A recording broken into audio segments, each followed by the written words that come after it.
के अंतर्गत राष्ट्रीय लोकदल सदस्यता अभियान के अंतर्गत ये जो मंच पर उपस्थित यहाँ हमारे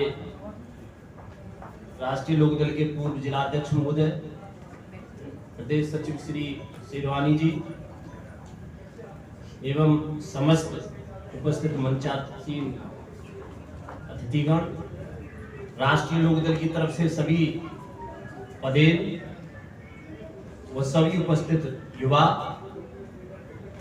मैं अभी ज़्यादा तो इतना नहीं जानता हूँ, इतना कहूँगा कि राष्ट्रीय लोकदल को क्यों मजबूती प्रदान की जाए, राष्ट्रीय लोकदल में क्यों शामिल हुआ जाए, इस क्यों के पीछे क्या कारण है, उस पर थोड़ा सा मैं आपको अपने विचार प्रस्तुत करूंगा। मैं 1977 में बीएससी प्रीवियस में मैंने डीएस कॉलेज में एडमिशन लिया, गांव से आया। उन दिनों जनता पार्टी का गठन हुआ था और शायद वो इंदिरा जी के कांग्रेस के खिलाफ गठन हुआ था, जिसमें सभी पार्टियां इकट्ठी हुई थी। कंपनी बाग में अलीगढ़ सभा हुई थी, जिसमें हमारे आदरणीय स्वर्गीय परम श्रद्धेय चौधरी चरण सिंह जी, अटल जी, मोरारजी देसाई और अनेक उस समय के प्रतिष्ठित जो भी लीडर थे, नेता थे, वास्तव में जो नेता थे वहां उपस्थित थे। मुझे शौक था उन दिनों सुनने का, मैं गया उस सभा में सुनने के लिए, तो सभा का ज्यादा जिक्र नहीं करूंगा। एक चीज मुझे अभी आज तक याद है, जिसका अर्थ भी मैं बहुत बाद में समझ पाया हूं। वहां एक नारा लगा था लास्ट में, बोलो अटल चरण की जय, बोलो अटल चरण की जय। मैं उस नारे का अर्थ अपनी अपनी तरह से लोगों ने लगाया हुआ, लेकिन मैं काफी बाद में समझ पाया कि अटल चरण क्या क्या मतलब है। कुछ लोगों ने लगाया अटल जी से और चरण सिंह जी से, मैंने अपने हिसाब से जो लगाया, मैंने ये लगाया कि किसानों के प्रति काम करने वाली, किसानों के प्रति कोई काम आगे किसानों को बढ़ाने वाली, किसानों के दुख दर्द तकलीफ को समझने वाली कोई विचारधारा थी, कोई मजबूत विचारधारा थी, कोई अटल विचारधारा थी उस समय, तो वो केवल स्वर्गीय चौधरी चरण सिंह जी थे। क्यों? ये भी बात में समझ में आया, जितने भी नेता हुए उनके स्लोगन को आज भी सब बोलते हैं, याद करते हैं। उसके अलावा ये स्वतः प्रमाणित है कि चरण सिंह जी ही या राष्ट्रीय लोकदल ही क्यों किसानों की पार्टी, हम किसानों की पार्टी, मजदूरों की पार्टी क्यों कहते हैं, क्या कारण है इसके पीछे? उसके पीछे आज कारण सबको पता है। उस नारे के पीछे कारण साफ है। क्या नारा है वो?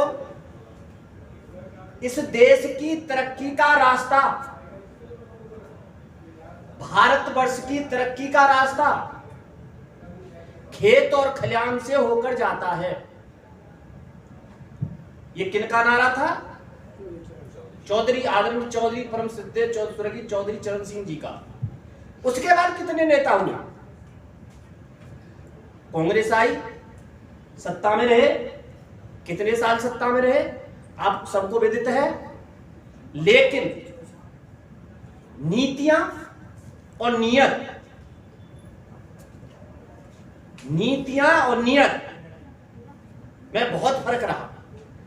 आप सबको पता है कांग्रेस की नीतियां क्या थी, कांग्रेस की नियत क्या है। वही चीज उसी समय हमारे स्वर्गीय अजीत सिंह जी उड्डयन मंत्री रहे, कृषि मंत्री रहे, गृह मंत्री रहे, लेकिन उस समय कोई भी कांग्रेस के जो दिग्गज लीडर थे, जो इस तरह सत्ता में रहे थे, सब पे स्कैम घोटाला होने का सबूत लगे। लेकिन चौधरी चरण सिंह जी के ऊपर आज तक, मैं वहां से इसलिए सुना रहा हूं कि 77 से जब मैंने वो शब्द सुना, बोलो अटल चरण की जय। अटल चरण का मतलब था वही चौधरी चरण सिंह जी थे जो अटल थे, ये प्रूव्ड है। क्योंकि कभी उन्होंने उस कोठरी में, कालिक की कोठरी में भी, पद को संभालते हुए भी कभी भी अपने ऊपर दाग नहीं लगने दिया। हमेशा लड़े, किसान मजदूरों की लड़ाई लड़े, किसानों को कुछ अधिकार भी दिलाए। बम्बे की पटरी पे होकर कोई नहीं निकलता था, वो अधिकार दिलाया। किसान मजदूरों को क्या अधिकार दिलाया? जमींदारी प्रथा समाप्त की।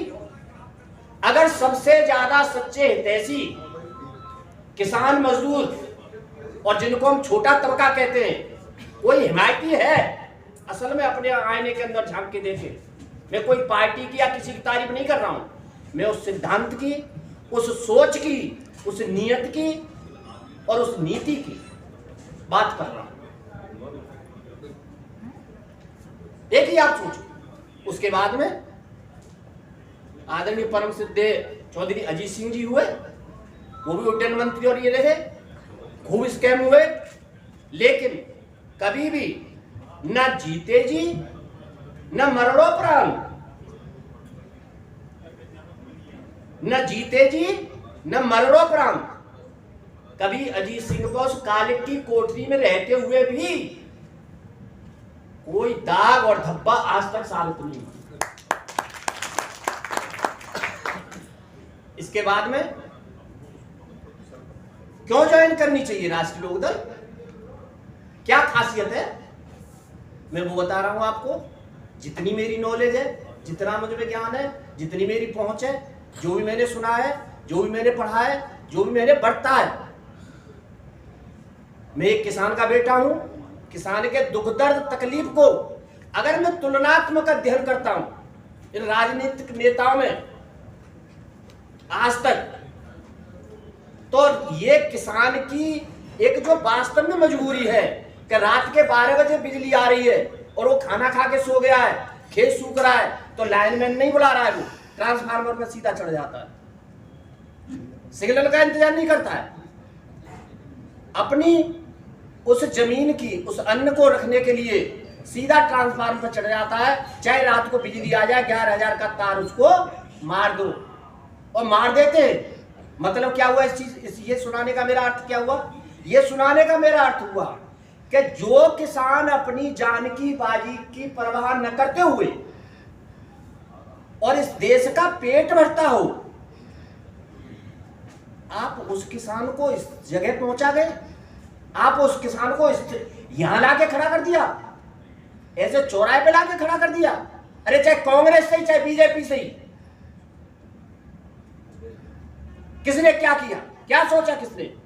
मोदी जी वो कहते थे कि मैं दूना करूंगा किसानों के रेट, मैं किसान का बेटा हूं। क्या यहां आप लोग बैठे हुए क्षेत्र से ताल्लुक रखते हैं, प्रधान जी भी बैठे हुए हैं, हमारे भाई साहब भी बैठे हुए हैं, कहीं दोगुना हुआ? कहीं 1.5 गुना हुआ?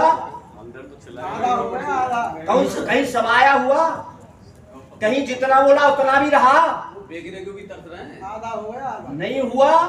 और ये मेरा अनुभव है कि न होगा। सही। वो जुमलेबाजी थी सत्ता में आने के लिए। आज भी आपके पास मौका है। 100% हम लोग, कोई हमसे कहे कि ये गलती तो आपसे हुई थी, किसानों से हुई थी। हाँ हुई थी। क्यों हुई थी? इसलिए हुई थी कि जिस कांग्रेस को सत्ता में इतने दिन रखा, उसने जब यहां की जनता को त्रायमान कर दिया, कांग्रेस ने जहां देखो वहां घोटाले, जहां देखो वहां घोटाले, कोई मंत्री कोई कुछ भी बकाया नहीं रहा था, विकल्प नहीं बचा था। आज हमारे सामने एक बहुत बड़ा मजबूत विकल्प इन पार्टियों की नीतियों के खिलाफ आज है हमारे सामने, और वो विकल्प किसानों के लिए, मजदूरों के लिए, युवाओं के लिए, पिछड़े हुओं के लिए, दलित और शोषित वंचितों के लिए अगर कोई वास्तव में हितैषी है तो वो राष्ट्रीय लोकदल है, माननीय राष्ट्रीय अध्यक्ष जयंत चौधरी जी हैं।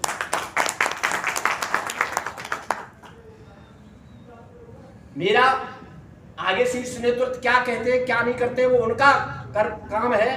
हमारा काम इतना है कि 2022 में जिस तरह से इस पार्टी ने सत्ता पर कब्जा हासिल, हमारे चैनल को लाइक करें, शेयर करें, सब्सक्राइब करें, जिससे आपको सभी लेटेस्ट न्यूज़ें मिल सकें।